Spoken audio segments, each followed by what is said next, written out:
증상이 심해져서 출혈이 지속되는 경우에는 까만색의 변을 볼 수가 있습니다. 십이지장 궤양은 십이지장 점막 하층 근육층까지 손상을 입은 질환을 이야기합니다. 십이지장 궤양은 우리가 일반적인 위염 또는 십이지장 염 증상과 비슷하게 나타날 수가 있습니다. 그래서 속쓰림이나 소화불량, 그다음에 더부룩함 등이 나타날 수가 있고, 증상이 심해져서 출혈이 지속되는 경우에는 그 출혈로 인해서 우리가 대변을 봤을 때 까만색의 변을 볼 수가 있습니다. 만성적으로 있을 경우에는 십이지장의 구조가 변해서 십이지장이 좁아지기 때문에 우리가 음식을 먹었을 때 음식이 통과하지 못해서 만성적인 소화불량 또는 구역질과 구토 등의 증상이 나타날 수가 있습니다.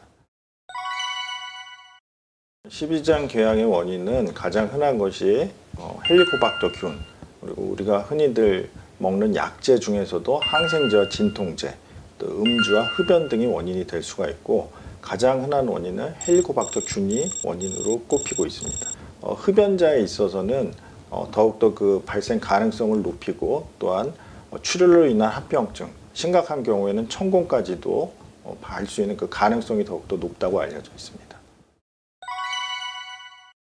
십이지장 궤양은 출혈 등의 합병증이 굉장히 위험할 수가 있기 때문에 반드시 내시경을 통해서 진단을 해야 하고, 또한 헬리코박터균이 있을 경우에는 꼭 치료를 해야지 재발하지 않기 때문에 내시경을 통한 조직 검사가 반드시 필요한 질환입니다.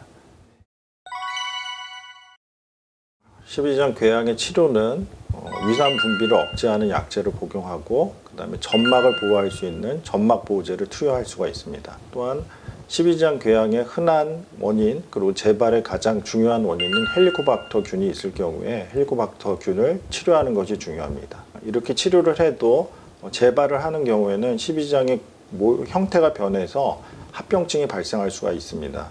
그렇게 합병증이 발생해서 급성 십이지장 궤양에 의한 출혈이나 천공이 있을 경우에는 수술적인 치료를 고려하는 경우도 있습니다. 십이지장 궤양의 가장 흔한 원인은 헬리코박터균이기 때문에 건강검진 내시경을 할 경우에 헬리코박터균이 있다면 치료하는 것이 중요하고, 또 음주와 흡연 등이 그 질환을 악화시킬 수 있기 때문에 그런 것은 지양하는 것이 좋습니다. 또한 진통제를 장기간 복용하면은 궤양의 유발 원인이 되기 때문에 진통제를 장기간 복용할 경우 주의하는 것이 좋습니다.